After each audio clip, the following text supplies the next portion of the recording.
Bueno, vamos a entrar en el capítulo más interesante de la profecía.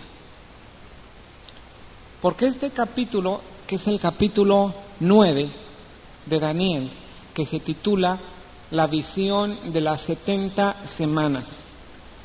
A mí en lo particular me parece que es el capítulo más emocionante y más impactante de todos los libros de la profecía. Porque en este capítulo tenemos una revelación tan amplia, tan grande, que abarca propiamente desde el tiempo que los judíos fueron llevados cautivos a Babilonia. Fíjese bien cuántos siglos y milenios abarca esta profecía que vamos a ver hoy. O me hago para acá o mejor jalo esto para acá, a ver si me... Gracias, Héctor. A ver. Gracias, sí. Si lo volteamos un poquito así, que me quede muy bien. ¿Alcanza a ver? ¿Los de allá ven bien? Sí. Fíjese cuántos años abarca esta profecía que vamos a ver del capítulo 9. Muchos no han estudiado acerca del capítulo 9 y toda la profundidad que tiene el capítulo 9. Abarca esta profecía desde el tiempo en que estaban en cautividad en Babilonia, que vamos a ver que aproximadamente, vamos a hacer cálculos aproximados, del año 600, y digo aproximado porque solamente varía como 5 años o 10 años más o menos de esta fecha, pero vamos a suponer que en el año 600 antes de Cristo fueron llevados cautivos. Ellos fueron llevados cautivos a Babilonia, según Jeremías, por 70 años. Jeremías había profetizado ya la cautividad de Israel a Babilonia, y Jeremías había dicho que el tiempo de los años que iban a permanecer cautivos eran 70 años. En este capítulo 9 de Daniel, vamos a abrir nuestras Biblias en el capítulo 9 de Daniel, en el versículo 1. ¿Lo tiene? Bueno, en este capítulo 9 de Daniel se nos dice o se nos profetiza el tiempo. Voy a dibujar una línea de tiempo. Esta es una línea de tiempo. A este punto le vamos a poner el año 600 menos 70, ¿cuántos son? 530, ¿verdad? En el año 530 antes de Cristo. Fíjese cuántos son 530 años antes de Cristo. Medio milenio antes del nacimiento del Señor Jesucristo. Esta profecía del capítulo 9 abarca de este tiempo. ¿Sabe hasta qué tiempo? Hasta el Armagedón. Y el Armagedón es el término de los 7 años de la gran tribulación o de la última semana profética de Dios. Esa es la última semana de años. Una semana de días, ¿cuántos días tendrá? 7 días. Una semana de años, ¿cuántos años tendrá? 7 años. Estoy hablando de la última semana de años, que de acuerdo a lo que vamos a ver el día de hoy, sucede en la parte final de la historia humana, ¿verdad? Los últimos 7 años de la profecía, que terminan con una batalla en un lugar que se llama Armagedón. Aquí vamos a colocar el año 0. ¿verdad?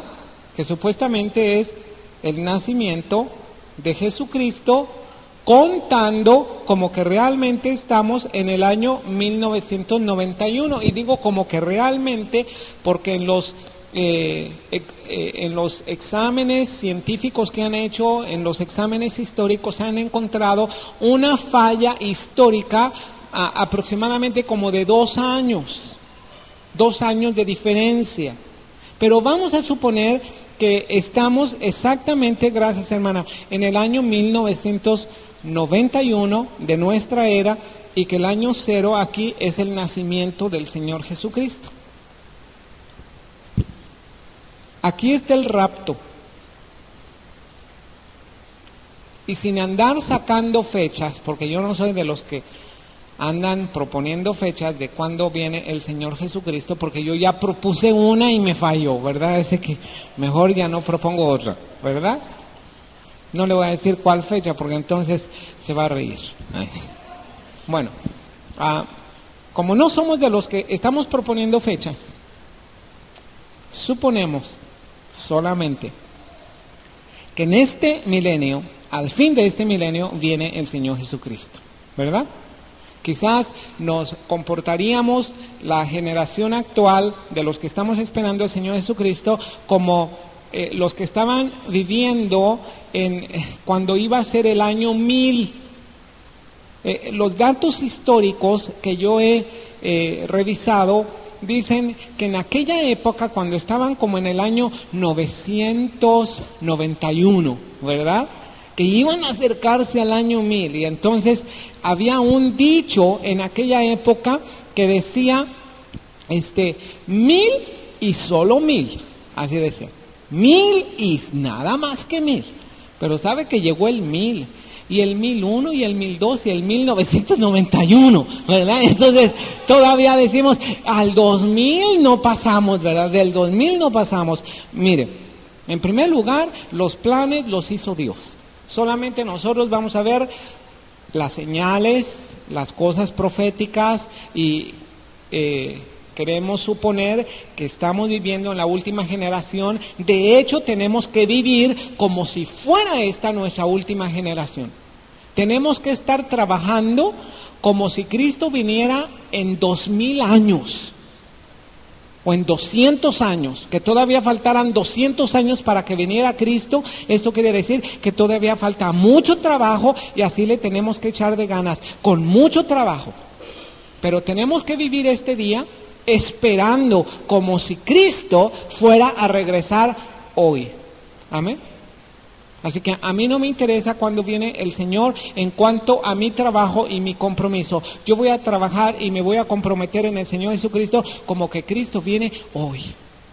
Pero voy a trabajar para el Señor no como si viniera hoy, porque si estoy seguro que viene hoy a las 8 de la noche, oye, pues mejor hago otra cosa ahorita en lugar de estar enseñando, ¿verdad? Mejor me pongo a hacer una buena revisión o a hacer una mejor obra en el momento, porque no, en 2 horas viene el Señor Jesucristo. Entonces haz tú lo máximo que puedas hacer en 2 horas. Pero y quizá descansaría, bueno Señor, aquí estoy y ven tú, ahorita vas a venir, te espero. Pero si yo pienso que el Señor Jesucristo va a venir hasta en 200 años, entonces voy a decir, no, me queda mucho trabajo por hacer. Voy a trabajar mucho, pero lo voy a esperar como que si viene hoy. Amén. Así que fíjense muy bien los años que están pasando. Vamos a ver, ¿en qué año le gustaría que fuera el rapto? Le gustaría, no estamos estableciendo doctrinas, pero ¿en qué año le gustaría que fuera el rapto? A mí me gustaría que fuera en este año. ¿Sí? A ver, no, se me hace que allá de no, y mis parientes. Bueno, ¿cuándo pues? ¿Cuándo le gustaría? ¿En el 1999 o en el 2000? En el 95. Esta fecha esa ni para usted ni para mí. Entonces, en 1995. Amén. En 1995 viene el Señor Jesucristo. Fíjese cuánto abarca, porque después del rapto todavía pasarían 7 años más, los últimos 7 años, inmediatamente después del rapto comienzan los últimos 7 años, que es donde está la gran tribulación. Y vamos a ver por qué se llama la gran tribulación. Decimos que son 7 años de gran tribulación. Estos 7 años de gran tribulación se han dividido en 2 mitades. Una mitad de 3 años y medio y una mitad de 3 años y medio. Realmente, a lo que la Biblia llama la gran tribulación, le llama a los últimos 3 años y medio. La gran tribulación. Porque está hablando de la gran tribulación para el pueblo de Israel o para todos los creyentes que haya en esa época. Así que todo es tribulación, sí, porque va a haber mucha tribulación, pero la gran tribulación va a ser la última mitad de los 7 años. ¿Me explico? Entonces cuéntele, 1995 del rapto, más 530, más 7 años, ¿verdad? Para sacar todo lo que va a abarcar de tiempo esta profecía de Daniel capítulo 9. Entonces, ¿qué tenemos? 12, 13, hay una, 15, hay una, 2532 años abarca esta profecía del capítulo 9 de Daniel. Así que por eso le digo, esté muy atento, esté muy pendiente. Si le falta papel para anotar, le voy a pedir por favor a mi esposa que traiga algunos cuadernos. ¿A quién le hace falta cuaderno para anotar? Si le hace falta hojas o algo, que traiga a mi esposa algunos cuadernos y ahorita le reparta para que usted esté anotando. Este capítulo es el clave. Si usted entiende este capítulo, usted va a entender toda la profecía y todo el orden de la profecía. Amén. Entonces dijimos, ¿cuántos años de profecía abarca esta profecía si el Señor Jesucristo viniera en el 1995? 2532 años. Oiga, son 2 milenios y medio. 2 milenios y medio. Más del tiempo del Señor Jesucristo, porque el Señor Jesucristo es en el año 0. Todavía se recorre 530 años antes de Cristo y todo ese tiempo abarca la profecía que se titula Las 70 semanas. Amén. Así que vamos a comenzar. Vamos a comenzar con el capítulo más emocionante, capítulo 9. ¿Lo tiene? Bueno, dice así. En el año primero de Darío, hijo de Asuero, de la nación de los Medos, que vino a ser rey sobre el reino de los caldeos. ¿Se acuerda cuál fue el país o la nación o el imperio que llevó cautivo a Israel? ¿Cómo se llamó? Babilonia. Fueron llevados, los de Babilonia fueron llevados cautivos los judíos a Babilonia, pero después del imperio de Babilonia vino otro imperio que conquistó al imperio de Babilonia. ¿Cómo se llamó este imperio? El imperio de Media y de Persia, efectivamente. Déjeme presentarle esta lámina. En esta lámina nosotros aprendimos acerca de 3 capítulos proféticos muy interesantes, ¿verdad? Del capítulo 2 de Daniel, del capítulo 7 de Daniel y del capítulo 8 de Daniel. Los 3 tienen una relación muy estrecha. Todos hablan de la misma profecía, la profecía de los 4 grandes imperios del mundo. Y todos esos imperios van a ser conquistado por el imperio más grande de todo el universo, que es el imperio de Dios, el reino de Dios. El reino de Dios va a conquistar a todo el imperio humano, porque dice San Pablo que va a haber un día en que toda rodilla se va a doblar y toda lengua va a confesar: Jesús es Señor, para gloria de Dios Padre. Y ya se está cumpliendo esto. Amén. Porque por lo menos aquí hay un grupo que dobla su rodilla y que confiesa que Jesús es Señor. Esto es el reino de Dios. Amén. La gran imagen era una gran imagen que tenía la cabeza de oro, pecho y brazos de plata, vientre y muslos de bronce, piernas de hierro y pies en parte de hierro y en parte de barro cocido. Cada uno de estos materiales está representando un imperio.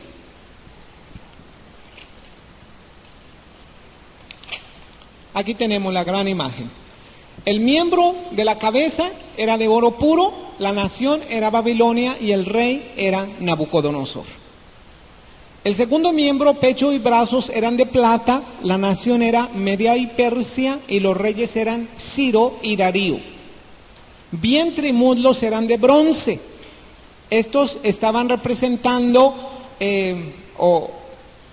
a la nación de Grecia al mando de Alejandro el Grande. Y después del imperio griego vinieron las piernas de hierro, este fue el imperio de Roma al mando de los Césares, ¿verdad? Y al final este imperio de Roma se extiende de una manera hasta los últimos días porque los pies eran parte de hierro, que es el imperio de Roma, y parte de barro cocido. Así que si de algo estoy seguro es que en los últimos días Roma tiene mucho que ver en el cumplimiento profético, ¿verdad? Simplemente se detalla la profecía así, que los pies parte eran de hierro y parte de barro cocido. Quiere decir que no todo va a ser Roma, no todo va a ser Roma. Va a haber otra parte que está involucrada con el hierro, con pactos o alianzas humanas, así dice la Escritura. Y como estos pies terminan con 10 dedos, porque por lo menos los pies normales, cada uno tiene 5 dedos, ¿verdad? Los míos así tienen, unos 5 y unos 6. Ay, no, los dos tienen 5, ¿verdad? Había un gigante por ahí que tenía 6 dedos en cada pie, pero normalmente los pies terminan en 10 dedos. Estos dedos son los que sostienen a todo el imperio, a toda la imagen, y quiere decir que estos dedos representan 10 naciones. El capítulo 7 confirmó estos 4 imperios porque Daniel vio una visión de 4 bestias terribles que tenían esta apariencia: un león con alas de águila, un oso levantado de un costado más que del otro que tenía 3 costillas en el hocico, un leopardo con 4 cabezas y 4 alas y una bestia espantosa y terrible. Porque aunque usted la vea chistosa esa bestia, en la Biblia dice que era espantosa y terrible, ¿verdad? Entonces, esta última bestia tenía 10 cuernos. La interpretación es exactamente la misma interpretación de la gran imagen. Son los grandes imperios, los 4 grandes imperios. ¿Cuáles son? El león, Babilonia; el oso, Media y Persia; el leopardo, Grecia; y la bestia espantosa, Roma. Y los cuernos, los 10 reyes o las 10 naciones de los últimos días, de donde de 3 de estas naciones se va a desprender un cuerno pequeño, ¿verdad? Aquí está el cuerno pequeñito, pero aquí lo agrandé más, ¿verdad? Para que usted vea lo que está diciendo el cuernito pequeño. El cuernito pequeño está diciendo blasfemias, grandes cosas en contra de Dios. Este cuerno pequeño se llama Anticristo.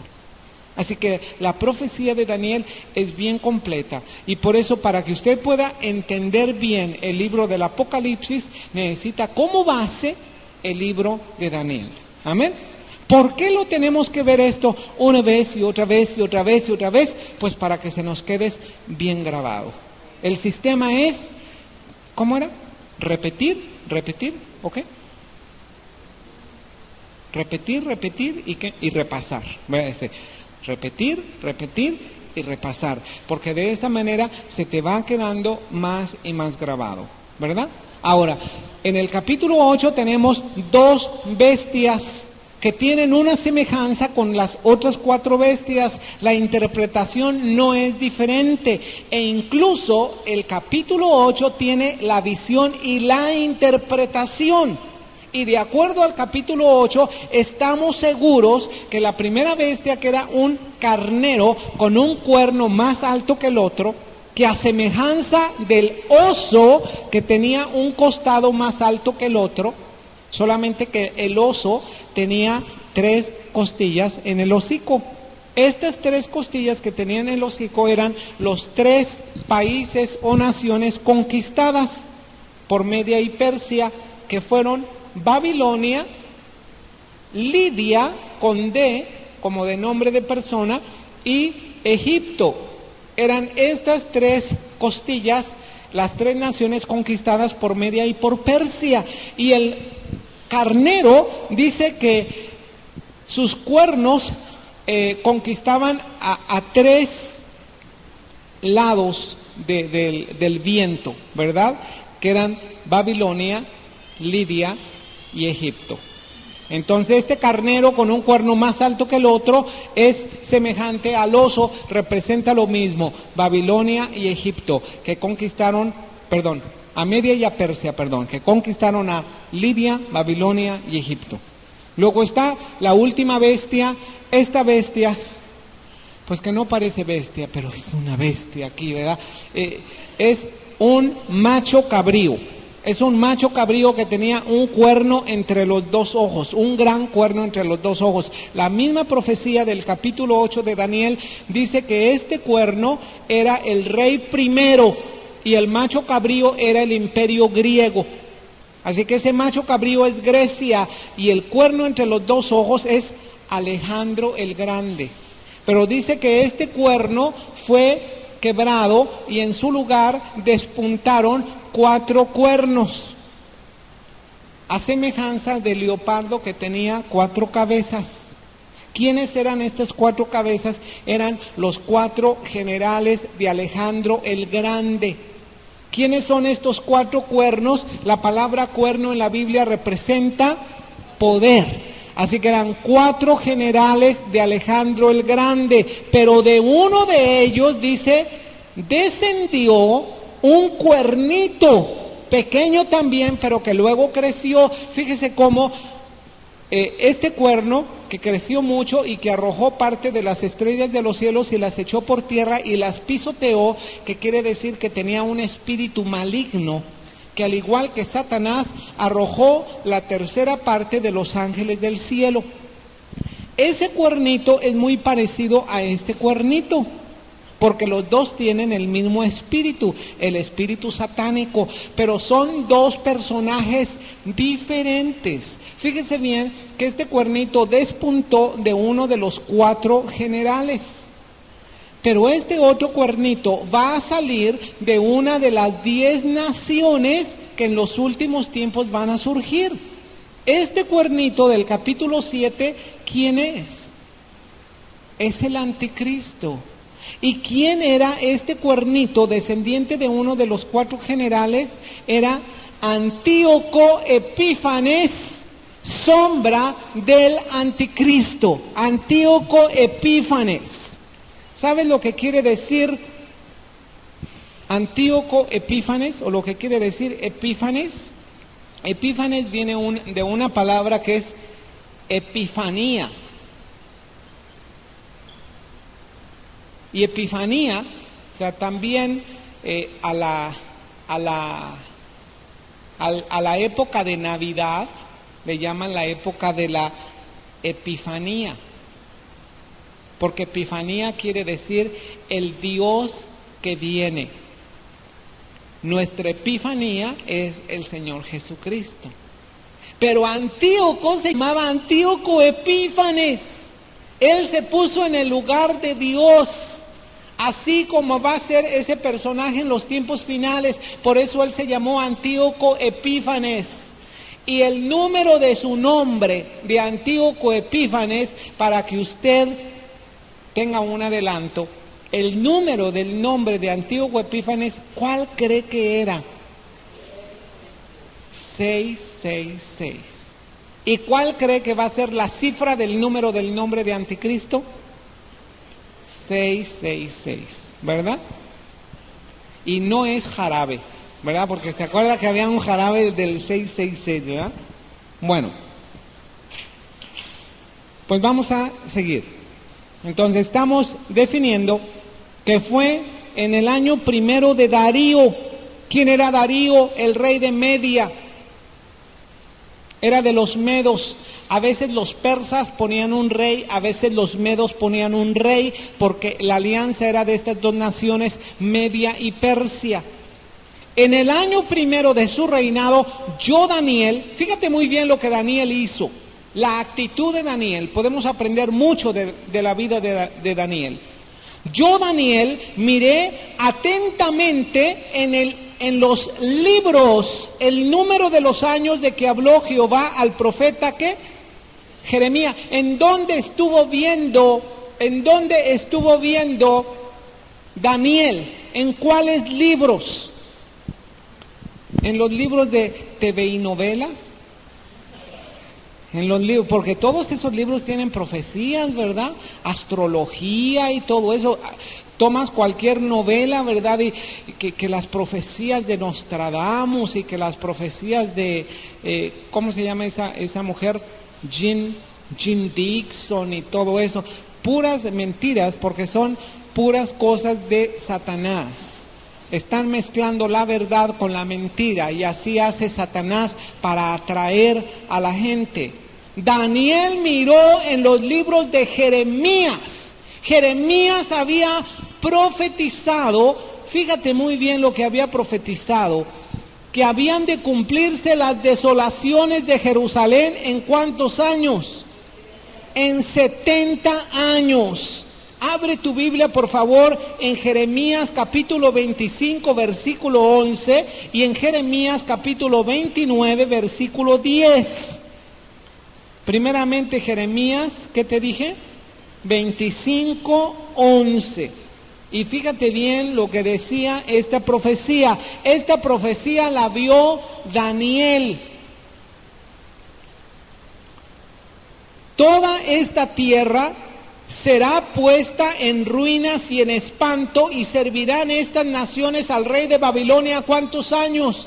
70 años. Jeremías ya había profetizado que cuando fueran llevados a cautividad los judíos iban a estar 70 años.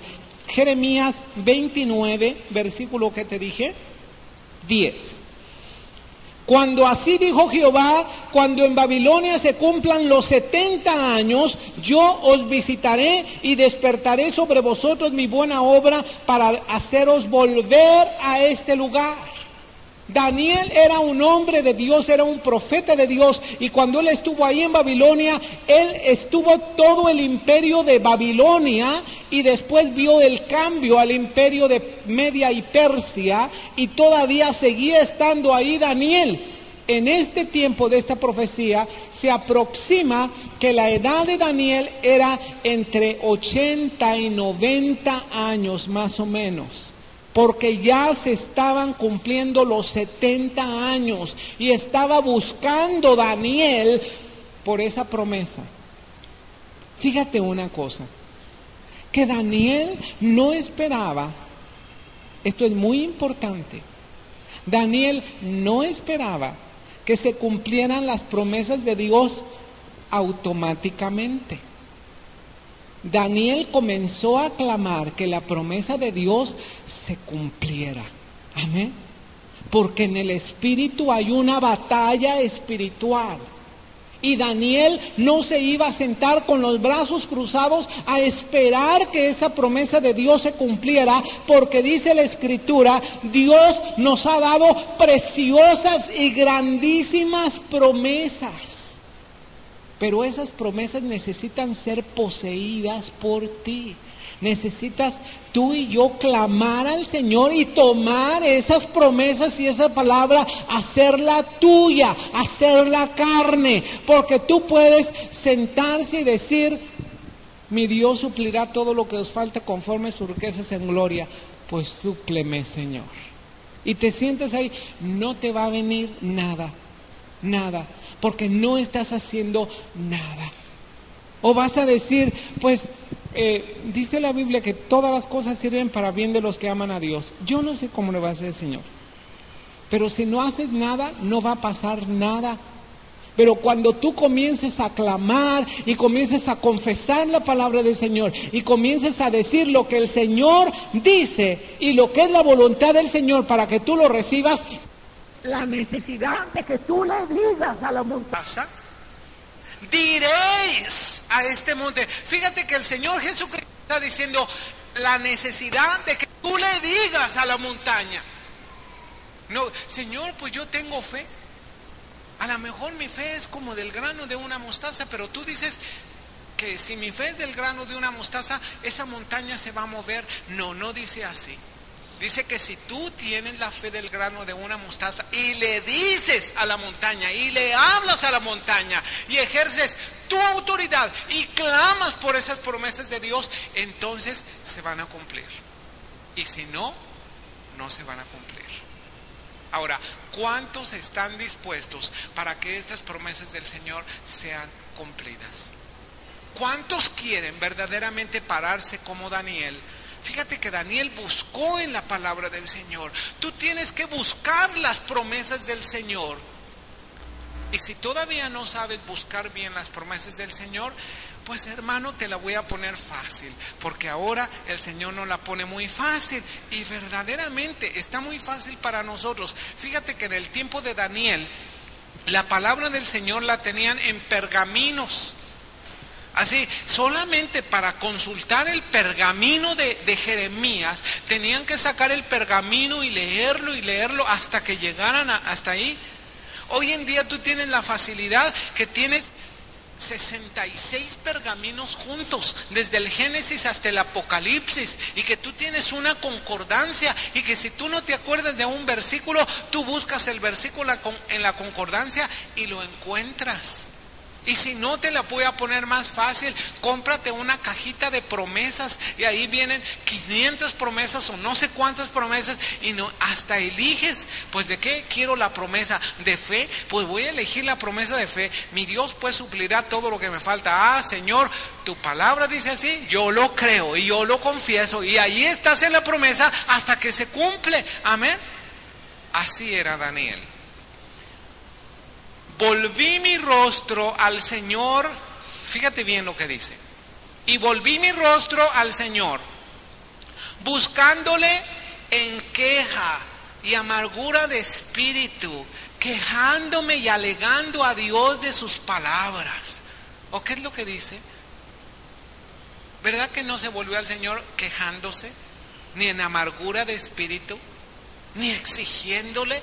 Tú dijiste en tu palabra, sí, tú lo tienes que cumplir. Tú dijiste, pues ahora me lo das, y si no me lo das, vas a ver, ¿verdad? No eres mi Dios. No, ¿sabes una cosa? ¿Cómo se volvió Daniel al Señor? Con toda humildad, dice así, buscándote en oración y ruego, en ayuno, cilicio y ceniza. ¿Sabes? El ayuno aflige al cuerpo. El cilicio aflige el alma. Y la ceniza aflige el espíritu. Porque el ayuno quiere decir la falta de alimento, hay aflicción en el físico. El cilicio, ¿sabes lo que era el cilicio? El cilicio era como la vestidura de Juan el Bautista o de Elías, que estaba vestido con una vestidura ¿de qué? De terlenca o de qué era la vestidura, de seda, de casimir, no, era de pelo de camello. Ese era cilicio, ¿verdad? Y si no crees que es un cilicio, mira, vístete con pelo de camello y hazte una túnica de pelo de camello y no uses ropa interior ni nada y ponte esa túnica de pelo de camello y verás si no es un cilicio. Cilicio eran unos cordones, ¿verdad? Que en los tiempos de la Edad Media se ponían unos cordones con nudos, ¿verdad? Y se los amarraban fuerte aquí, ¿verdad? Eran de cintura como del 30, pues se los ponían en el 20, ¿verdad? Se lo amarraban, ¿verdad? ¿Para qué? Para que le escalara, de verdad le escalaba mucho. Pero oye, mi Señor Jesucristo pagó todo ese precio. El único lo único que se te está mandando el Señor a hacer es el ayuno. Ese no ha pasado de moda. El ayuno todavía sigue vigente porque dice el Señor Jesucristo que tiene poder. Ese género no sale sino con ayuno y oración, ¿verdad? Todavía hace algunos años yo conocí un hermano, ¿verdad? Que andaba haciendo la cara toda así como de fariseo, ¿verdad? Así que estaba sufriendo. Oye, hermano, pues, ¿qué te pasa, verdad? Pues, estoy buscando al Señor. Sí, pero pues parece como que te duele algo, ¿verdad? Y todo, así muy espiritual, se quitó la camisa del pantalón y unos verdugones que tenía aquí, ¿verdad? Porque se había amarrado un lazo así, ¿verdad? Digo, oye, hermano, pues, eso ya no es para esta época. Los cilicios, ¿sabes lo que es el cilicio? Es que tú aflijas tu alma, que tú te quebrantes delante del Señor, que tú pidas perdón de tu pecado, que tú te limpies tu alma, que tu mente la llenes con la palabra del Señor, que tú engrandezcas al Señor en alabanza. Esa es la alabanza y el cilicio que el Señor va a aceptar. La ceniza afligía el alma, porque en aquel tiempo se ponían ceniza en su cabeza, ¿verdad? Ya esa ceniza hoy en día es inválida. De nada sirve que tú te llenes de ceniza, ¿verdad? Ni te pongas una cruz aquí de ceniza. Eso no sirve para nada. La ceniza es la aflicción del espíritu. Que tú te humilles delante del Señor y que tú reconozcas quién es el Señor y quiénes somos nosotros. Nosotros somos criaturas y el Señor es creador. Amén. Oré a Jehová mi Dios e hice confesión diciendo: ahora, Señor Dios grande, digno de ser temido, que guardas el pacto y la misericordia con los que te aman y guardan tus mandamientos. Fíjate cómo comenzó su oración. Comenzó con alabanza. Comenzó a alabar al Señor. El propósito de Daniel era buscar una revelación del Señor y decir: Señor, tú dijiste que íbamos a estar 70 años, ¿qué pasó? Ya queremos salir de Babilonia. Pero después, él comenzó a alabar al Señor. Y la alabanza al Señor es muy importante. Hemos pecado. ¿Cuál fue la segunda cosa que hizo después de alabar? Confesó su pecado. Hemos pecado, hemos cometido iniquidad, hemos hecho impíamente, hemos sido rebeldes, nos hemos apartado de tus mandamientos y de tus ordenanzas, no hemos obedecido a tus siervos los profetas. ¿Sabes una cosa? Él estaba tomando el pecado de todo su pueblo. Si había alguien que era justo, que era recto, que tenía buen testimonio, ese alguien era Daniel. A Daniel, como en unas ocasiones lo he dicho aquí, no le vas a encontrar a Daniel ninguna tacha. Si tú lo calificas del 1 al 100, Daniel va a sacar 100, porque no le vas a hallar ninguna tacha a Daniel. Pero como hombre, Daniel sabía que él era pecador. Y en su conciencia y el Espíritu Santo le tuvo que haber dado convicción de pecado, y Daniel estuvo confesando su pecado. Pero tomaba el pecado de todo su pueblo y él se hacía parte de ese pecado, ¿verdad? No comenzó a confesar el pecado diciendo: Señor, mira tu pueblo, tan pecador, yo tan justo, tan bueno, que siempre te busco, 3 veces te busco en el día, me quisieron encontrar tacha, no me encontraron nada, pero mira tu pueblo que se ha perdido, ten misericordia de tu pueblo pecador. En lugar de estar diciendo eso, estaba diciendo: hemos pecado, hemos hecho impíamente.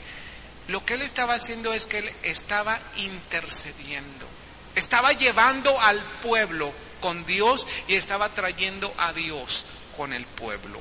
Amén. Verso siguiente. ¿Qué versículo vamos?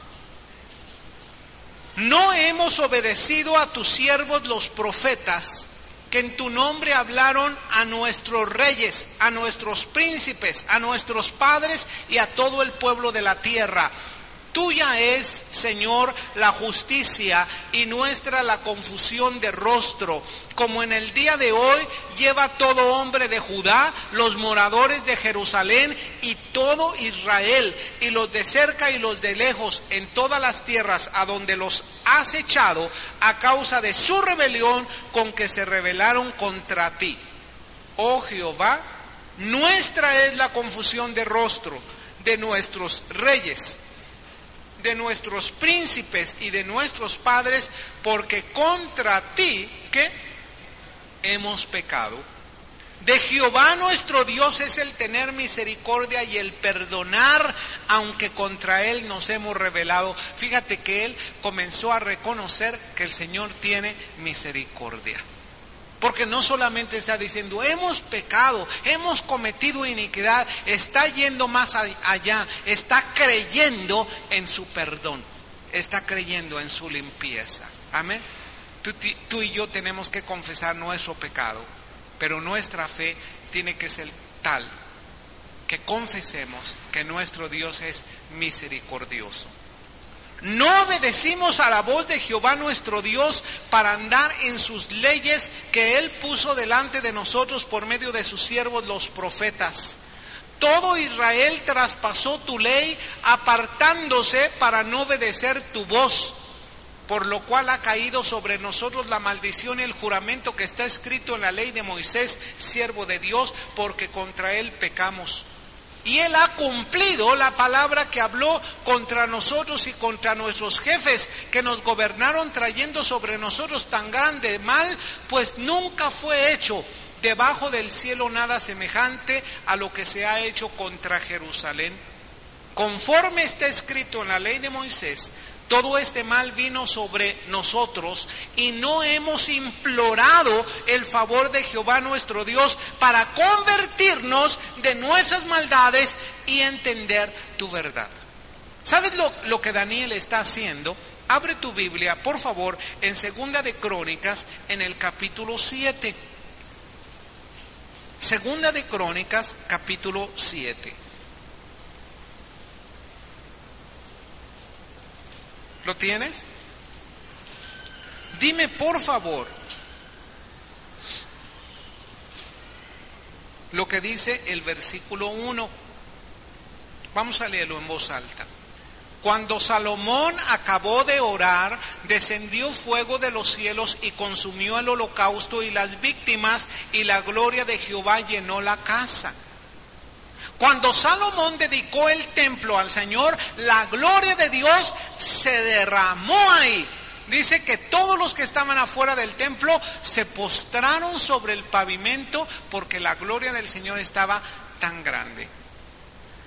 ¿Cómo deseo un día que estemos aquí en el servicio y que la gloria esté tan fuerte, que los que pasen por la calle se caigan?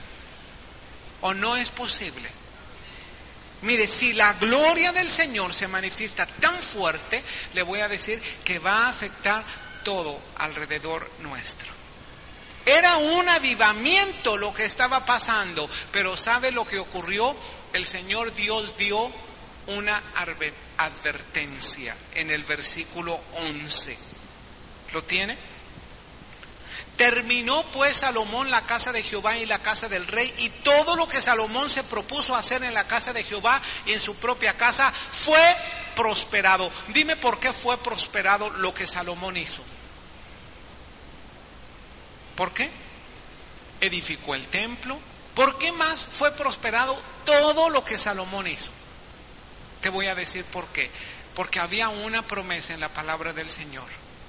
La promesa que Dios dio a Josué: no te apartes ni a la derecha ni a la izquierda de lo que yo te prescribo hoy, para que todo lo que tú hagas sea prosperado.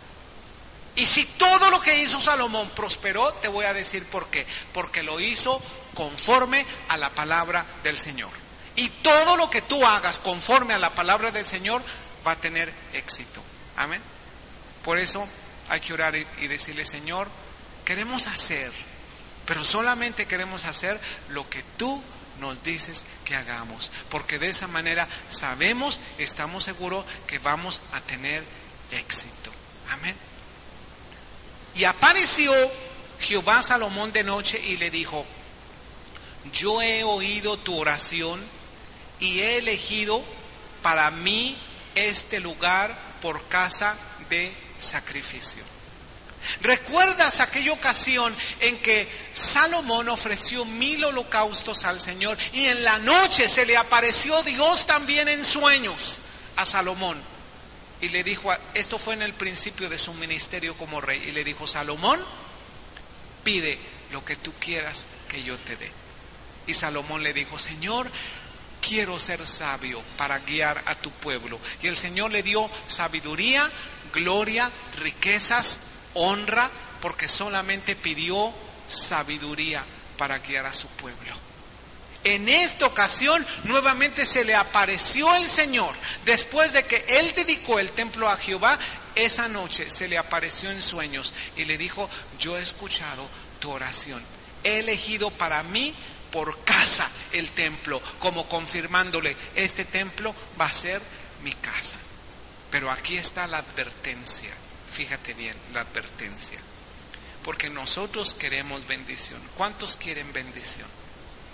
Hemos comenzado una campaña de intercesión por la bendición de Dios, porque queremos avivamiento. Pero aquí te va la advertencia. Dice así: si yo cerrare los cielos para que no haya lluvia, y si mandare a la langosta que consuma la tierra, o si enviare pestilencia a mi pueblo.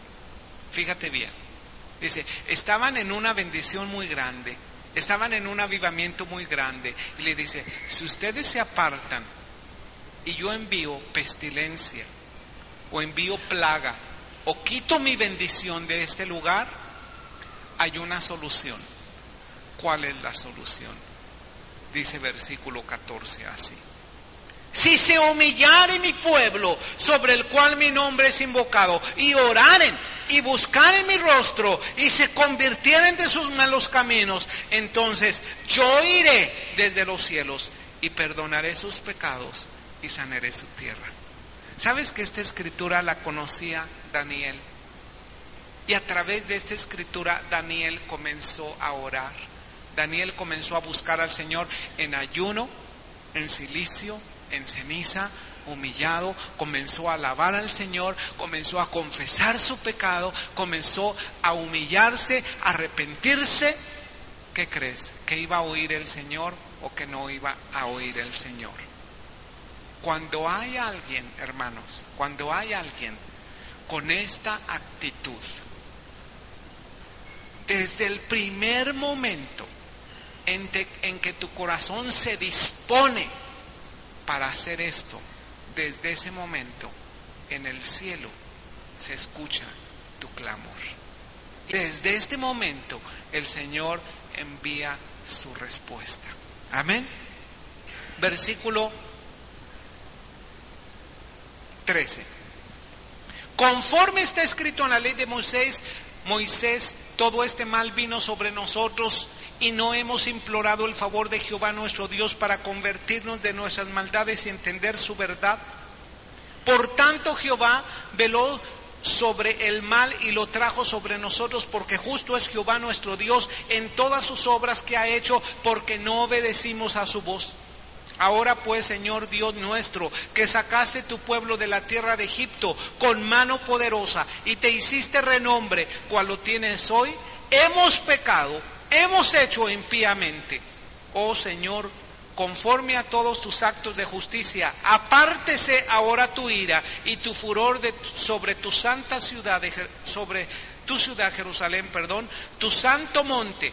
Porque a causa de nuestros pecados y por la maldad de nuestros padres, Jerusalén y tu pueblo son el oprobio de todos en derredor nuestro. Ahora pues, Dios nuestro, Oye la oración de tu siervo y tus ruegos, y haz que tu rostro resplandezca sobre tu santuario asolado, por amor del Señor. Inclina, oh Dios mío, tus oídos y oye. Fíjate lo que él estaba pidiendo, exactamente lo que dice Crónicas, porque en Crónicas decía: entonces yo iré desde los cielos y perdonaré su pecado y sanaré su tierra. ¿Cuántos quieren que su oración sea oída en los cielos? Tú tienes una ventaja muy grande, que tú tienes al Señor Jesucristo como tu Salvador. Y el mismo Señor Jesucristo intercede en los cielos.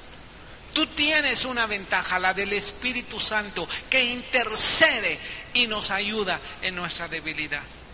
Así que si nosotros oramos de esta manera, como dice San Juan, esta es nuestra seguridad, que si pedimos algo conforme a su voluntad, Él nos oye. Y si nos oye, tenemos lo que pedimos. Amén. Inclina, oh Dios, tu oído y oye. Abre tus ojos y mira nuestras desolaciones y la ciudad sobre la cual es invocado tu nombre, porque no elevamos nuestros ruegos ante ti, confiados en nuestras justicias, sino en tus muchas misericordias. Oye, Señor, oh Señor, perdona, presta oído, Señor, y hazlo, no tardes, por amor de ti mismo, Dios mío, porque tu nombre es invocado sobre tu ciudad y sobre tu pueblo. Hermanos, qué hermosa actitud para orar. Llegando hasta el lugar santísimo y arrancando las bendiciones de Dios, como si fuera el mismo Jacob, que luchó en aquel monte con un ángel y le dijo: no te dejaré hasta que no me bendigas. Y rayaba el alba, y el ángel luchaba y le decía: suéltame porque raya el alba. Yo pienso que ese ángel iba por la raya, ¿verdad? Porque ya se le hace, tengo que checar, ¿verdad? Déjame porque raya el alba. ¿Sabes una cosa? Él dijo: no te voy a dejar, aunque no cobres, no te dejo, ¿verdad? Hasta que no me bendigas. Bueno, ya pues, y lo bendijo. Esta es la oración de Daniel, esa es la oración de Ana, esa es la oración de cada uno que ha recibido del Señor. Esa debe ser tu oración. Amén. Pero necesitamos nosotros hacer nuestra parte.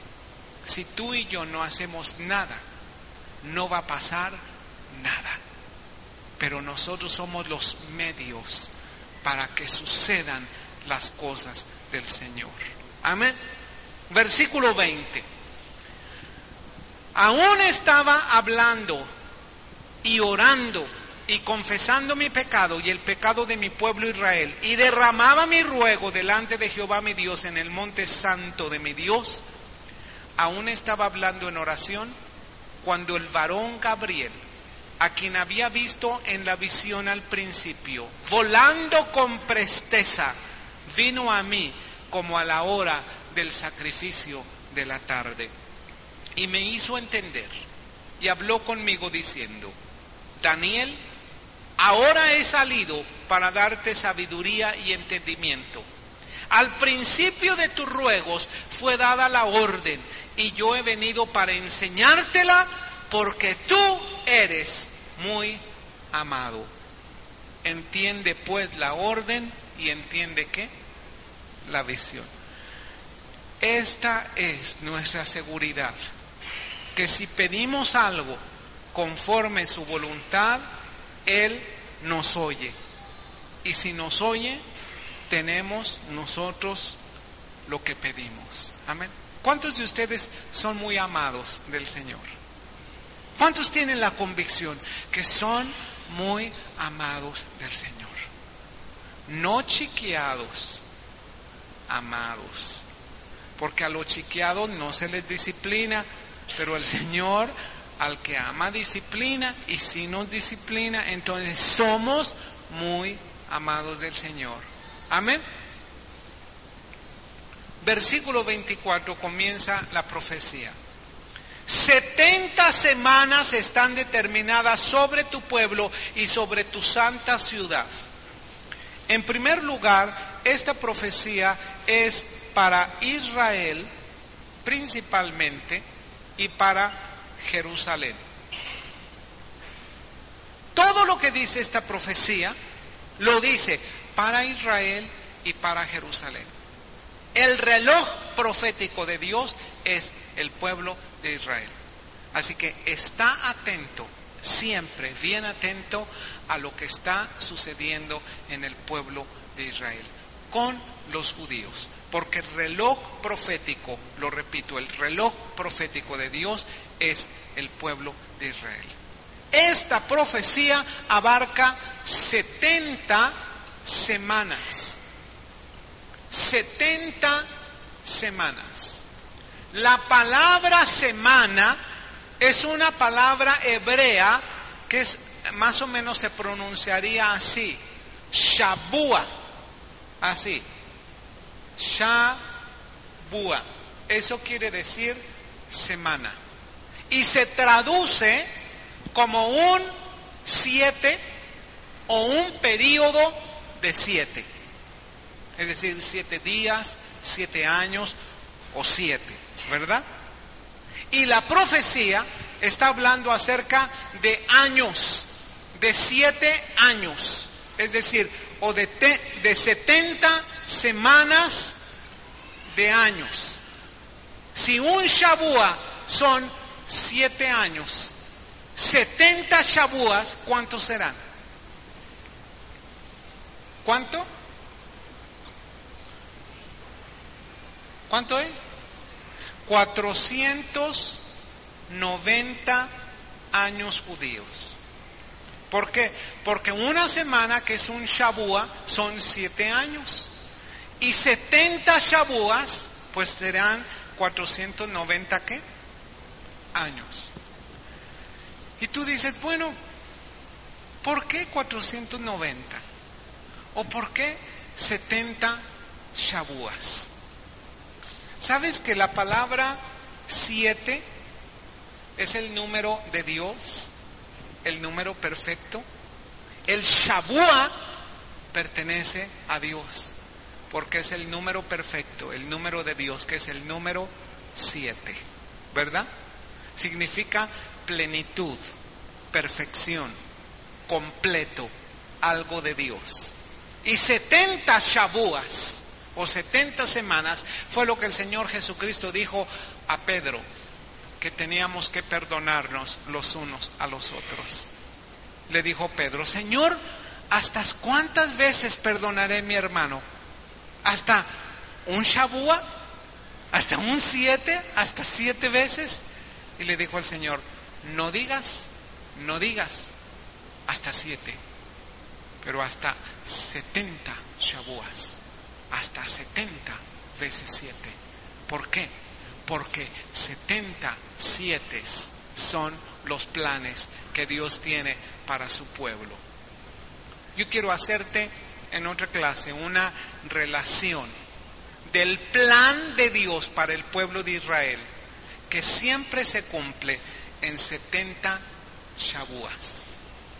Dios trata con Israel siempre en periodos de 70 Shabuas o de 490 años. Y Dios no cuenta los años en que el pueblo de Israel está afuera de su tierra o afuera de su plan. Entonces, siempre el Señor tiene planes con Israel de 70 Shabuas, de 70 7 o de 490 años. Amén. Fíjate bien lo que dice. 70 semanas están determinadas sobre tu pueblo y sobre tu santa ciudad. Fíjate todo lo que iba a acontecer en 490 años. Para terminar la prevaricación, para poner fin al pecado, para expiar la iniquidad, para traer la justicia perdurable, para sellar la visión y la profecía y ungir al santo de los santos. ¿Quién es el santo de los santos? Jesucristo. Amén. Fíjate, 6 cosas o 6 promesas o 6 bendiciones se iban a cumplir en estos 490 años. Y te voy a decir que no se han cumplido todas. Porque fíjate lo que dice. Poner fin al pecado. Dime si ya se puso fin al pecado de Israel y de Jerusalén. Todavía hay pecado. Dice, poner fin a la prevaricación. Prevaricación quiere decir estar en contra de la palabra del Señor. Así que no se ha puesto fin a la prevaricación.